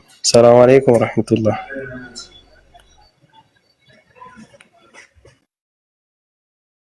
ስልክ እያወራ ነው መሰለኝ። ትንሽ ጠብቁ እሺ። እንትን ይሉላችኋል። ታብታብ አድርጎ እስከዛ ኢንሻአላህ።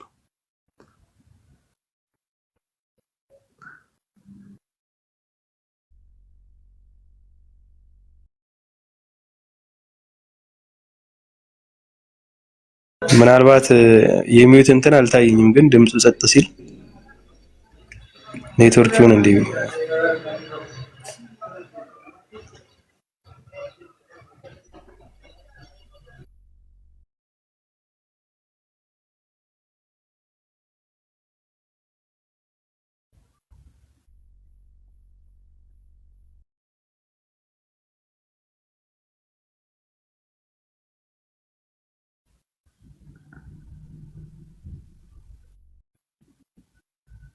ከምንል ታብታብ አሉት። ሰው ይወጣል። ሰው ዝምታን አይፈልግምና ምናልባት እሱ እስኪመለስ ስልክ እያወራ መሆኑ ነው።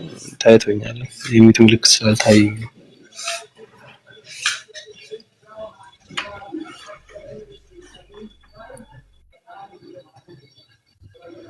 ቤቱን በደንብ ተብተውት ምናልባት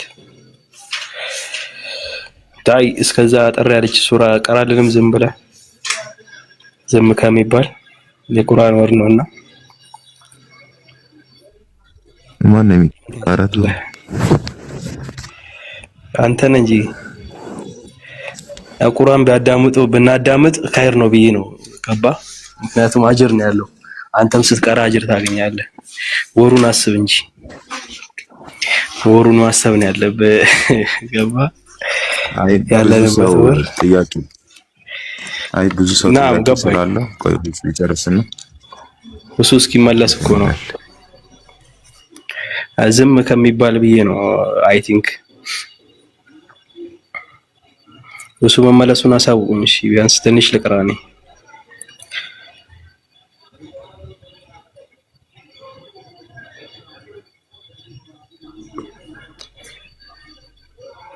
أعوذ بالله من الشيطان الرجيم. بسم الله الرحمن الرحيم.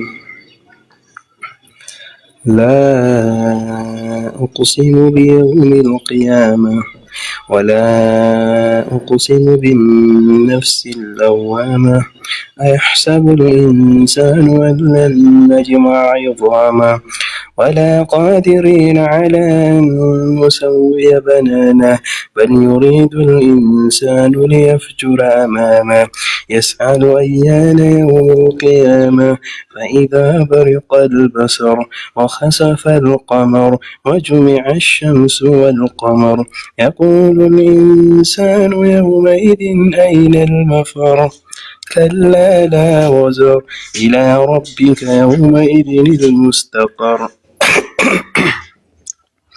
ينبه الإنسان يومئذ بما قدم وأخر بل الإنسان على نفسه بصيرة ولو ألقى معاذيره لا تحرك به لسانك لتعجل به إن علينا جمعه وقرآنه فإذا قرأناه فاتبع قرآنه ثم إن علينا بيانه كلا بل تحبون العاجلة وتذرون الآخرة وجوه يومئذ نادرة إلى ربها ناظرة ووجوه يومئذ باسرة تظن أن يفعل بها فاقرة كلا إذا بلغت التراقي وقيل من راق وظن أنه الفراق والتفت الساق بالساق إلى ربك يومئذ المساق فلا صدق ولا سلى ولكن كذب وتولى ثم ذهب إلى أهله يتمطى أولى لك فأولى ثم أولى لك فأولى أيحسب الإنسان أن يترك سدى ألم يكن نطفة من مني يمنى ثم كان علقة فخلق فسوى فجعل منه الزوجين الذكر والأنثى أليس ذلك بقادر على أن يحيي الموتى صدق الله العظيم.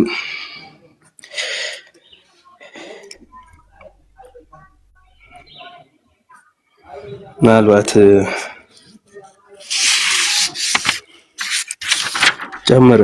ጨምርልህ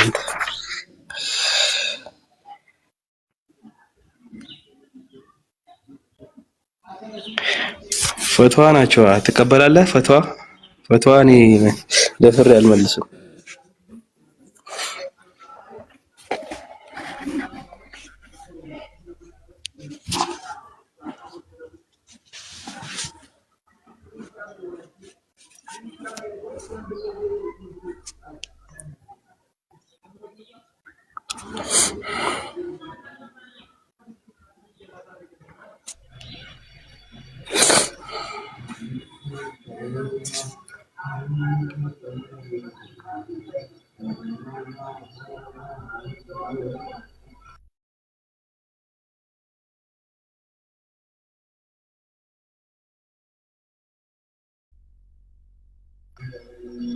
ምናልባት 700 ምናምን ሰዎች ሙሉ ሙስሊም ከሆነ ማሻአላህ ክርስቲያኖች አይጠፉምና ካላችሁ ቅድሚያ እንሰጣለን ለእናንተ።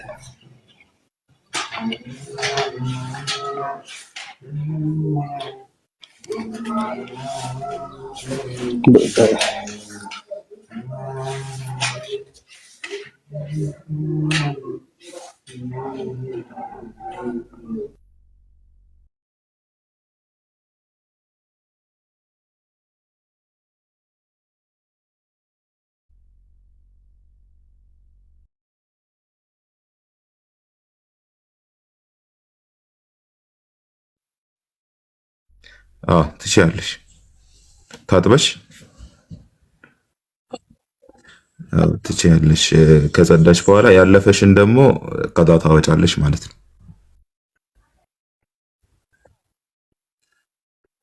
እና እንደዛ ነው። ቀጥይ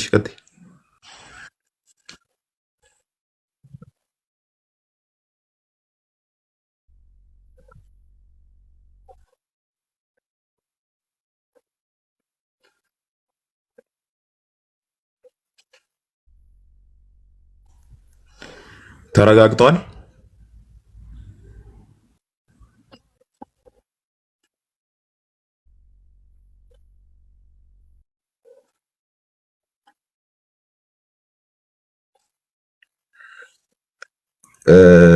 በሁለት ወይም ከሶስት በላይ ከተረጋገጠ ይሄ ነገር ብታስወርደው ችግር የለውም ضرورة ስላለ ማለት ነው። الضرورة تبيح على المحظورات بقدر الحاجة ማለት ነው። ሓጃ ከመጣና አስገዳጅ ሁኔታ ከመጣ እና ይሄ ነገር ተረጋግጦ እውነት ከሆነ የዛኔ ብታስወርደው ችግር የለውም። ለምን الضرورة تبيح على المحظورات بقدر الحاجة ነው በሓጃው ልክ ማለት ነው። ኢንሻአላህ እሱ ተመልሷል መሰለኝ እና እንደዛ ነው።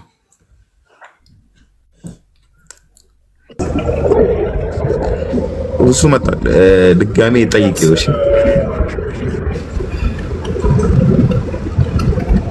እሱ ሰምተዋል ጥያቄው አሰማል ድገሚለት እሺ እኔ መልሼላት ነበረ ግን ትድገምልኝ ኢንሻአላህ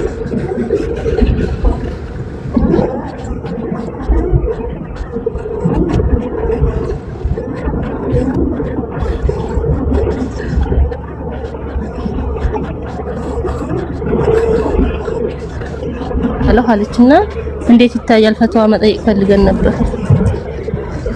እሺ ኢብኑ ዑሰይሚን የተባረከ ታላቅ ዓሊም በዚህ ጉዳይ ጠይቆ ነበር። አካለ ጎደሎ መሆኑ የተረጋገጠ ከሆነ በሁለትና ከዚያ በላይ ዶክተሮች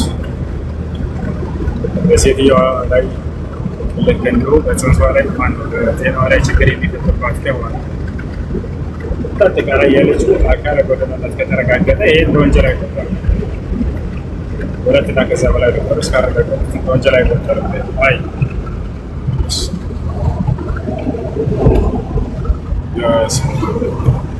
ማነው ይሄ?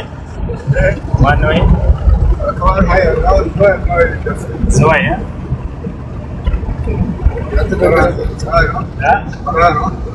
ኧረ አሪፍ ነው። ደስ ችግር የለም።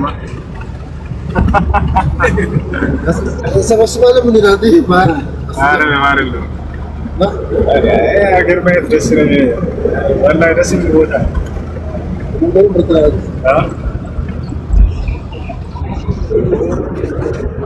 ዋሪክ ሰላም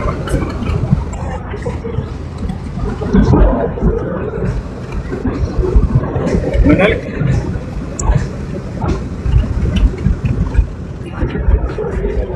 ጉዞ ወደ ሐለባ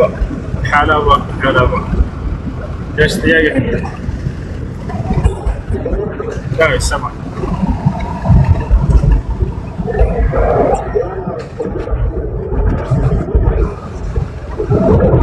ماشي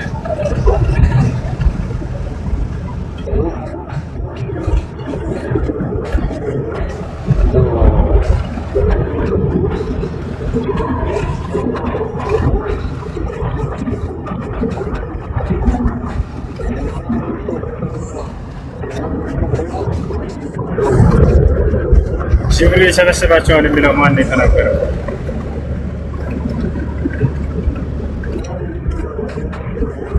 ስህተት ነው እንዳትሉ ብለው ነብዩ ሰለላሁ ዐለይሂ ወሰለም አልተናገሩም። አላህም አልተናገረም፣ ነብዩ ሰለላሁ ዐለይሂ ወሰለም አልተናገሩም። አላህ ራሱ ነው ሰዎችን እንዲሰበስባቸው ወየውመ የሕሹሩሁም ከአን ለም የልበሱ ኢላ ሰዓተን ሚነ ነሃር የተዓረፉነ በይነሁም የሚሰበስባቸው አምላክ አላህ ራሱ ዛቸዋል። ታዲያ ተፍሲር ላይ እንደዛ ተብሎ እስከሆነ እንደው አለ በሚለው ብንሄድ እያ ሙፈሲሮች ዒልም ልገይብ ላይ ሊናገሩ አንቀበላቸው። ማስረጃ ከቁርአንና ከሐዲስ እስካልተነገረ ድረስ ዒልም ልገይብ ከአላህና ከመልእክተኛው ብቻ ነው መምጣት ያለበት። ይሄ ደግሞ ከዕልም ልገይብ ነው፣ ከሩቅ እውቀቶች መካከል ነው።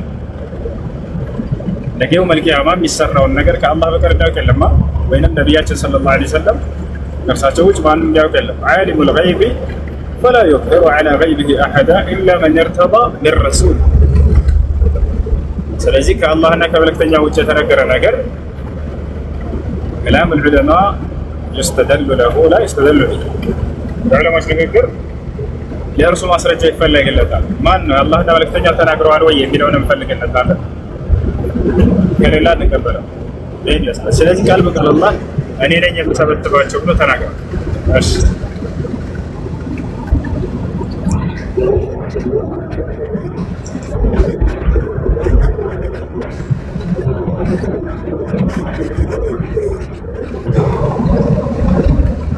እሺ ቀዋዒድ ተፍሲር ኡሱል ተፍሲር እነዚህ ቢቀሩ መልካም።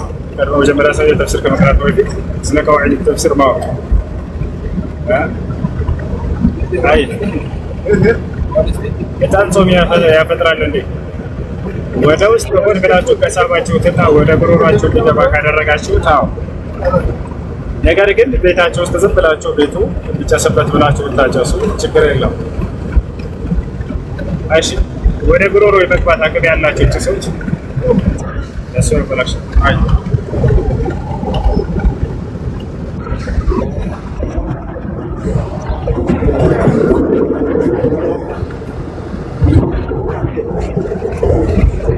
ያለፈንን ቀጣ ማውጣት በተመለከተ ሶላት ያልፈን ቀጣ ማውጣትን በተመለከተ በዑለሞች መካከል ሁለት ሀሳብ አለ። ግማሽ ዑለሞች ሁላቸውም የተስማሙበትና የተካለፉበት። የተስማሙበት ምንድን ነው? በእንቅልፍ ምክንያት ወይንም ረስቶ ቢያልፍበት ቀጣ ማውጣት አለበት። በዚህ بدون خلاف بين أهل العلم لقول النبي صلى الله عليه وسلم من نسي صلاة أو نام عنها فليصليها إذا ذكرها። ሶላትን ረስቶ ያለፈበት ወይ በእንቅልፍ ምክንያት ያለፈበት ሰው ባስታወሰ ሰዓት ይስገድ ብለዋል ነብዩ ሰለላሁ ዐለይሂ ወሰለም። ስለዚህ ቀጣ ያወጣል። ነገር ግን ሶላትን አውቆ ሆን ብሎ ያሳለፈ ሰው ቀጣ አለው ወይንስ የለውም በሚለው በዚህ ላይ ነው ኺላፍ ያለው። ግማሽ ዑለሞች ቀጣ የለውም ተውበት ማድረግ ነው ያለበት፣ ይሄ ሰው ከባድ ወንጀል ፈጽሟል ብለዋል። ሌሎች ደግሞ አይ ቀጣ ማውጣት አለበት ብለዋል። ነገር ግን ቀጣ ማውጣት አለበት ይሄ ሰው በምንም መንገድ ይሁን ያሳለፈ ሰው ቀጣ ማውጣት አለበት። እሺ አይ መርሐባ ጀዛከላህ ሽክራን።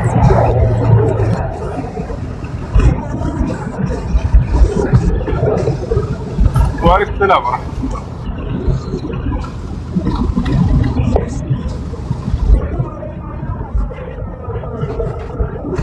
ماشي السمع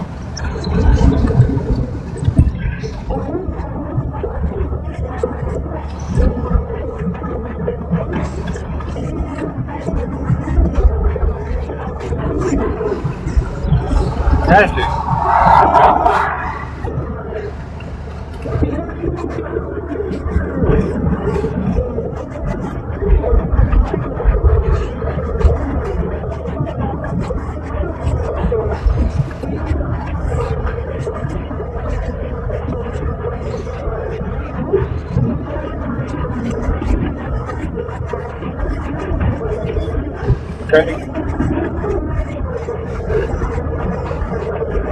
ከኒካህ በፊት ግንኙነት አድርጋቸዋል?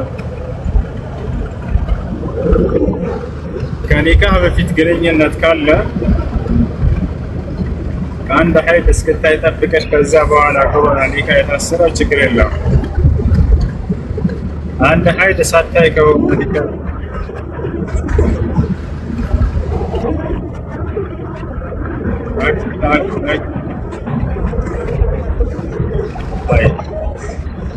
እሺ ከሱ ጋር አድረሽ ከዚያ በኋላ ሀይድ እስክታይ ጠብቀሽ ነው ኒካህ የታሰረው።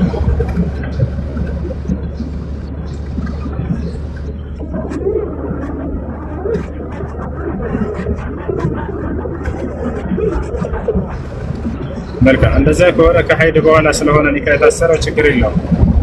ነቢያችን ሰለላሁ ዐለይሂ ወሰለም በዘመናቸው በምርኮ ላይ የተማረኩ ሴቶችን እንዴት እናድርግ ብለው ሰሃቦች ሲጠይቋቸው ፈልተንተظር ሐይደተን አንድ ሀይድ እስክታይ ትጠብቅ፣ ከዚያም በኋላ ከእርሷ ጋር ህይወትን በተመለከተ እንደሚጀምር ተናግረዋል። ስለዚህ አንድ ሀይድ አይተሽ ከሆነ ከዚያ ከግንኙነት በኋላ ተውበት አድርጋችሁ ኒካህ ስራችሁ ከሆነ ትክክል ነው። ኒካህ አይ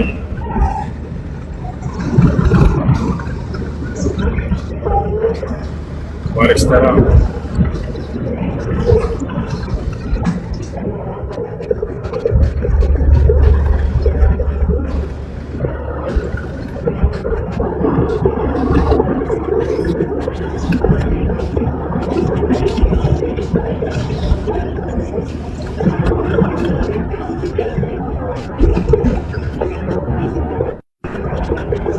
እንደገና በሁለት ቀኑ እንደገና ሀይድ ጀመረኝ። አሁን እኔ ጾሜን እቀጥላለሁ፣ ግን እንደ ሀይድ አይነት ደም ስለሆነ ጾሜን አልቀጠልኩም። ግን አሁን ግራ ተጋባው። ጾሜን እቀጥለዋለሁ ወይስ አቆመዋለሁ? እሺ የወር አበባ ደም፣ ሀይድ ደም እና ደመል ኢስቲሃዳ ሁለት ልታውቋቸው ይገባል። ደመል ኢስቲሃዳ ከሆነ ጾምን አያበላሽም፣ ጾምን አይከለክልም። ደመል ሀይድ የወር አበባ ደም ከሆነ የዛኔ ጾምን ያበላሻል፣ ጾምን ይከለክላል። ታዲያ ልዩነቱን እንዴት ነው የምናውቀው የሚለውን በተመለከተ የወር አበባ ደም ሶስት ምልክቶች አሉት። አንደኛ ጥቁር ያለ ደም ነው። ሁለተኛ ሽታ አለው። ሶስተኛ የህመም ስሜት አለው። እነዚህ ሶስቶቹ ምልክቶች የወር አበባ ደም ምልክቶች ናቸው። ሁለተኛ ደግሞ ደመል ኢስቲሃዳ የሚባለው እሱ ደግሞ ከወር አበባ በኋላ የሚከሰት የደም አይነት ነው። የወር አበባ ጨርሰናል ብላችሁ ከዛ በኋላ የሚመጣ የደም አይነት ነው። እሱ ሶስት ምልክቶች አሉት። አንደኛ ፈዘዝ ደብዘዝ ያለ ደግሞ እንደ ወር አበባ ደግሞ ጥቁር ያለ አይደለም። ሁለተኛ የህመም ስሜት የለውም። ሶስተኛ ሽታ የለውም። ስለዚህ የሁለተኛ አይነት ከሆነ ጾምን አይከለከልም። እሺ የመጀመሪያው ከሆነ ጾምን ይከለከላል። አሎ ሰላም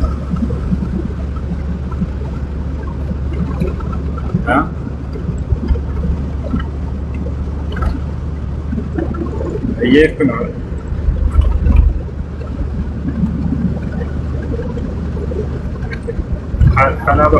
ሀላባ አካባቢ እየሄድኩ ነው። ታውቂያለህ ማለት ነው። ኢንሻአላህ ሰበታ አላህ የነበር ብዙ አልቆየም። ባለፈው ሁለት ቀን ዘልቆየም ሁለት ቀን ኢንሻአላህ ስንስተካከላለን። مرحبا دولا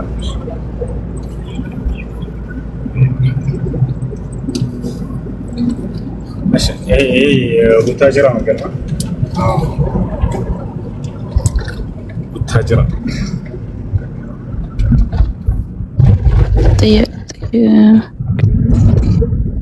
እሺ ጥያቄው ምንድነው? ይሄኛው ስለዚህ መጾም ይቻላል በሚለው ነው እንትን የምንለው። የደመል ኢስቲሃዳ ከሆነ ይቻላል።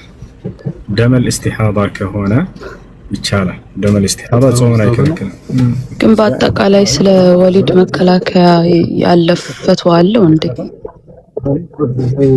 አንዳንድ መከላከያን በተመለከተ እሺ ኦኬ አንዳንድ ተመለከተ ሼክ አብዱልአዚዝ ባዚ ተባለ ታላቅ ዓሊም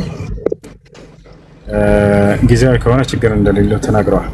ለምሳሌ ለ3 ዓመት ለ4 ዓመት ባልና ሚስት በሁለታቸው መካከል ኢትፋቅ ስምምነት ተፈጥሮ እሱም ሳያስገድዳት እንድትጠቀም እሷም ከሱ ተደብቃ ሳትጠቀም በሁለቱም መካከል የታወቀ ሆኖ በተወሰነ ጊዜ ችግር የለም። ለሁል ጊዜ ግን እንዳትወልድ ራሷን መዝጋት ሴት ልጅ አይቻልም። አላህ ሱብሓነሁ ወተዓላ የፈጠረን እዚህ ምድር ላይ አንዱ ሌላውን እየተካ እንዲኖር ነው። ስለዚህ ለሁል ጊዜ ራስን መዝጋት እንዳትወልድ ማድረግ የወሊድ መከላከያ በዚህ መንገድ መጠቀም አይቻልም፣ አይፈቀድም። ነገር ግን ለተወሰነ ለ2 ዓመት ለ3 ዓመት እንዲህ አይነት ከሆነ በሁለቱም መካከል ስምምነት ኖሮት የዛኔ ችግር አይኖርም። እሺ አፉ በለኝ ክሊር ለማድረግ ግን ማለት ነው የሀይድ ደም ከሆነ ግን ላይክ ቶሎ ቶሎ የሚመጣባት ይቺ ሴት የሀይድ ደም ብለን ብንመድበው ደሙን ስለዚህ ጾም ታፈርሳለች ማለት ነው። ኢቭን በ3-4 ቀንም ልዩነት ቢመጣ ማለት ነው። የህመም ከሆነ አያፈርስም። ለምሳሌ ሴት ልጅ በተለምዶ 6 ቀን የሚቆይባት 7 ቀን የሚቆይባት አለ። ሼክ አብዱልአዚዝ ኢብኑ ባዝ እስከ 15 ቀን የሚቆይባቸው እንዳሉ ተናግረዋል። የወር አበባ በዚህ መሰረት ከሆነ ልክ እንደተለመደው ሳትጾም ታሳልፋለች የወር አበባ በሚመጣባት ጊዜ። ነገር ግን ወሩን ሙሉ እያቆራረጠ የሚመጣባት ከሆነ የወሊድ መከላከያ ተጠቅማ በዚያም አማካኝነት እየተዛባ ካስቸገራት የወር አበባ ደግሞ ልክ መጀመሪያ በማን ቀን ሲመጣባት በነበሩት ቀናቶች ትቆጥርና እነዚያን ሳትጾም ታሳልፋቸዋለች። ከዛ በኋላ ያለውን መጾም አለባት። ለምሳሌ 6 ቀን ከሆነ የሚቆየው ከጊዜ በኋላ ቢዛባባትና ወሩን ሙሉ እየተቆራረጠ የሚመጣባት ቢሆን ለ6 ቀን ትይዛለች። ልክ ሲጀምር አዲስ ወር ላይ ለ6 ቀን ያክል ሳትጾም ታሳልፍና ከዛ በኋላ ያለውን ደሙ እየተቆራረጠ ቢመጣም ጾምን አታቋርጥም፣ ሶላትን አታቋርጥም። ነገር ግን ለእያንዳንዱ ሶላት እስቲንጃና ውዱእ ታደርጋለች። ከብልት ላይ ሙሉ በሙሉ ደም እስኪጸዳ ድረስ አንዱን ሶላት ከሰገደች በኋላ እንደገና ውዱእ ልትፈታ ስለምትችል ያ ደም በመምጣት ምክንያት ይሄ ይመስላል። ጀዛከላህ። ሁለተኛው ጥያቄ ደግሞ አንድ ሴትና ወንድ ከትዳር በፊት ያው ከኒካህ በፊት ግንኙነት አድርገው ያው አንድ ሀይድ ይጠበቃል ቅድም እንደሰጠኸው ፈትዋ። ግን እንደ አጋጣሚ ሆኖ ልጅ ቢፈጠር ከዛ ግን አንድ ሐዲስ ስለሰማሁ ነው ከሁለቱ ብቻ ካላለፈ ላይክ እንደ ምስጢር ተይዞ ሁለቱ ብቻ ካላለፈ ኒካህ ማሰር ይችላሉ ወይስ እንዴት ነው የሚታየው? በእርግዝና ላይ ሳለ ኒካህ ይታሰርበት ይችላል። በእርግዝና ላይ ኒካህ አይታሰርበት ይችላል። ሐራም ነው። እስከተወለደ ድረስ መጠበቅ አለበት። ያስ አላህ ሱብሓነሁ ወተዓላ ወላተ ለህማል ሰላም ለይና አማና አላህ ወላተ ለህማል አጀለሁን አየضعن حملهن የእርግዝና ባለቤት የሆኑ ሴቶች ልጃቸውን እስኪወልዱ ድረስ ይጠብቃሉ። ጊዜያቸውን እስከወልድ ድረስ ይጠብቃሉ። ከዚያ በኋላ ነው የዕዳ ጊዜያቸውና የሚጋቡት። በአጠቃላይ ዝሙት እየኖሩ ሊረገዝ ኒካ አይታሰርም። እስክትወልድ ድረስ ጠብቃ ከዚያ በኋላ ነው ኒካ የሚታሰር። ኸይር ጀዛከላህ። ቡታጅራ በዚህኛው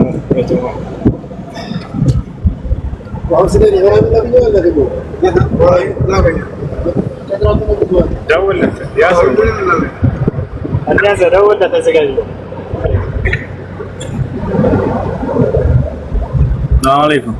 ዝዋይ ከተማ ነው።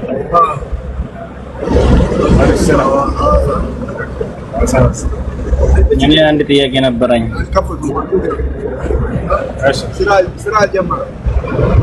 እኔ ሙስሊም ነኝ። የሆነ ወንድሜ ደግሞ ክርስቲያን ነበርና ሊያገባ ነበር። ለሱ ፍየል ገዝቼ ባሳድድለት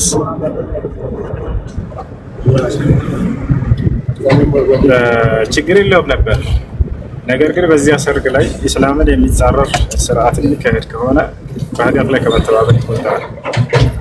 ለምሳሌ በዚያ ሰርግ ላይ ወንድና ሴቶች ተቀላቅለው የሚጨፍሩበት ከሆነ፣ በዚያ ሰርግ ላይ አስካሪ መጠጥ የሚጠጣበት ከሆነ፣ አላህ የሚታመጽበት ከሆነ በዚያ ቦታ ላይ አንተ ገዛ ብታደርግ هذا يعتبر من التعاون على الإثم والعدوان وقد نهى الله سبحانه وتعالى عن ذلك حيث قال وتعاونوا على البر والتقوى ولا تعاونوا على الإثم والعدوان ይላል። ይሄ ዘዋይ ነው። ዘዋይ ከተማ ለመጀመሪያ ጊዜ ሳይሆን ለማንኛውም አላህ በቁርአን ላይ ምን ይላል? وتعاونوا على البر والتقوى በመልካም ስራ ላይ እና አላህን በመፍራት ላይ ተባበሩ። ولا تعاونوا على الاثم والعدوان በኃጢአት ላይ እና አላህን በማመጽ ላይ ተባበሩ ብሏል። ይሄን ይመስላልሽ የጀማ እንደ አፋር ክልል በረሃ ነው እንደ ሀገር። እሺ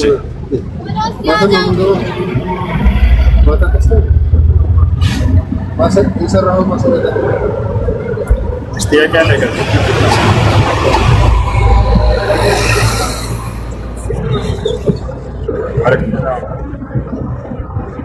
السلام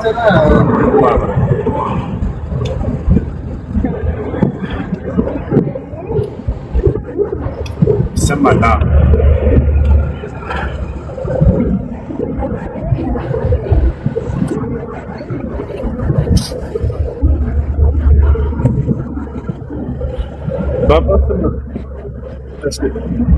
መጠራት ያለባቸው በአባታቸው ስም ነው። አላህ በቁርአን ላይ ቃል በቃል ድዑሁም ሊአባኢሂም ብሏል። ልጆችን በአባቶቻቸው ስም ጥሯቸው ብሏል። ስለዚህ በአባት ስም ነው መጠራት ያለባቸው። من تسمى بغير اسم أبيه كمن كفر كما قال النبي صلى الله عليه وسلم.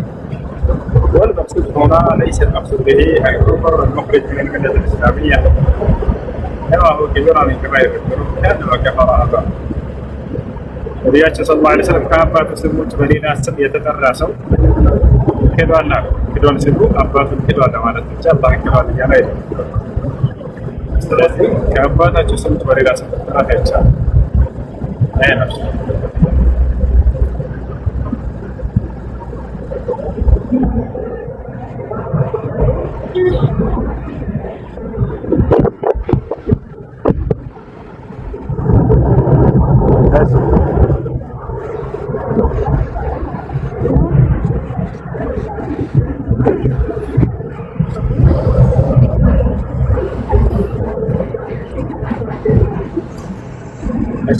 ባለቤቴ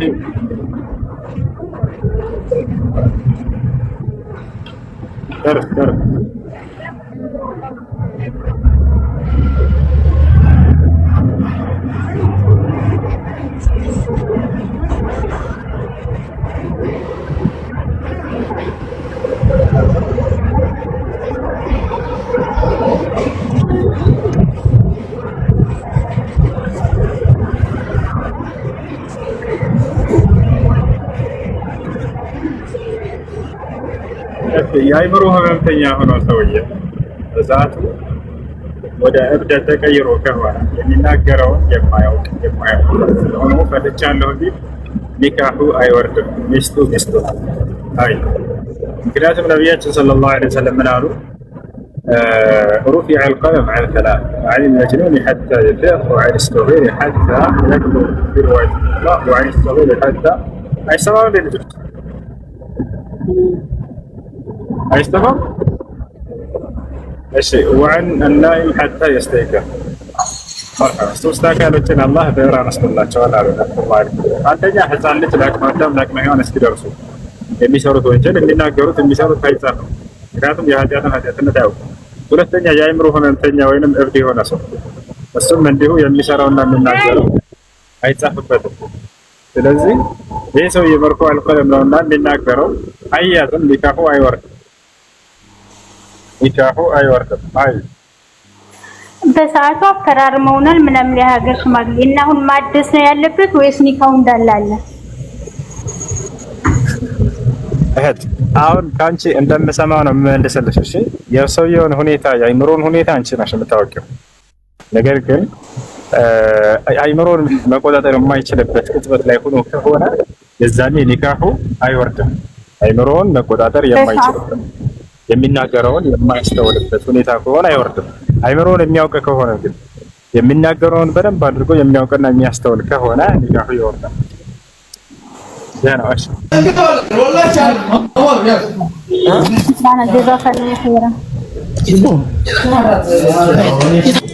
السلام عليكم.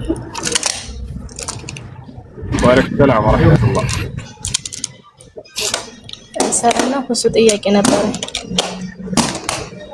አለን እሺ አንዴ ወቅቲ አንዴ ሻዳ ማለት ፈልክም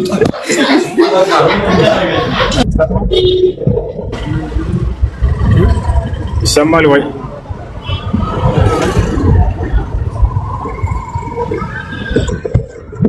እሺ ሻዳ ማለት የሚፈልገው ሰው ያናግረኝ። ትሮካ ላይ ዝዋይ ከተማ ሰላም ደስተራለች ዳልሁሱ ልጁ አይ ጥያቄ አለ ቀጥታ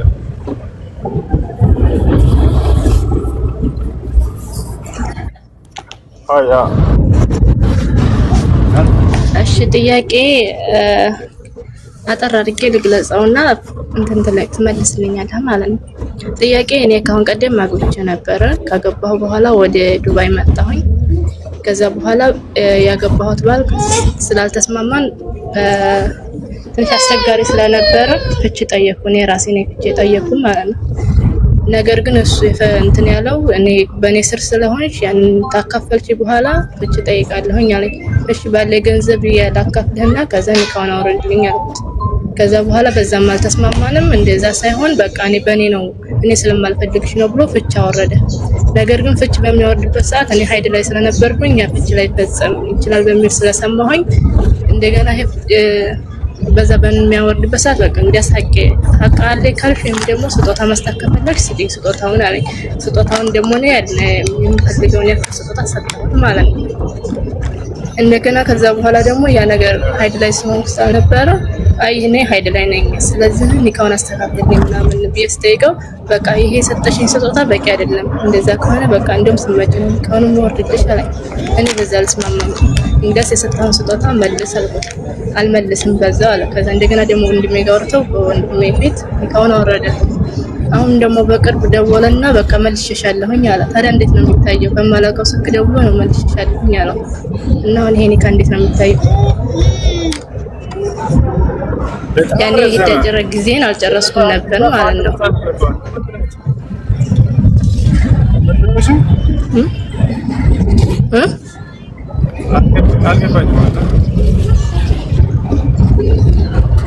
ልድገመው ጥያቄው?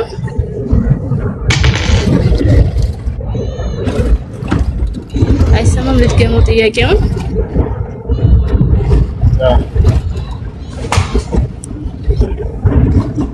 አይሰማም። ልድገመው ጥያቄውን?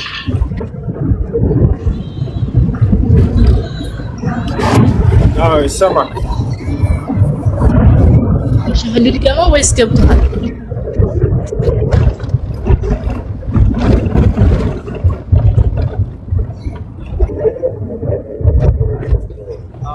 እሺ ዋና ፖይንቱ በመጀመሪያ ጊዜ ሲፈታኝ ሀይድ ላይ ነበርኩኝ። ከዛ እንደገና ይሄን ሀይድ አስተካክለን ስለኝ የሰጠሁት ስጦታ ይሄ ስጦታ በቂ አይደለም፣ በቃ እንደውም ስመጀነፎችን ማወርደዋል ስጦታ ሰጥቼው ነበር። ሀቅ አለብኝ ስላለኝ በፊት ሀቁንም አልፈልግም፣ ስጦታ መስጠት ከፈለግ ስጦታዬን እቀበላለሁ ብዬ ስጦታ ሰጠሁት። የተወሰነ ብር በሱ ስር ስለመጣሁ ማለት ነው። አሁን በዛ ሰዓት ደግሞ ኒካ ስላላወረድን ኒካው ስለማይሆን ሀይድ ላይ ስለነበርኩኝ ከዛ ደግሞ ወንድሜ ጋር አውርተው በወንድሜ ፊት ኒካውን አወረደ። ነገር ግን በሁለት ወሬ በሌላ ስልክ ደውሎ መልሼሻለሁኝ አለ። ይህ ኒካ እንዴት ነው የሚሆነው?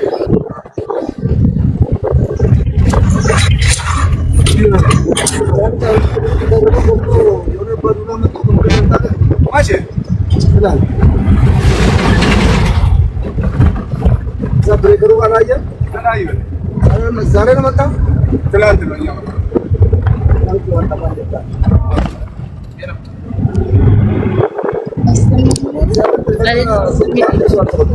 ከላይ ወደቀ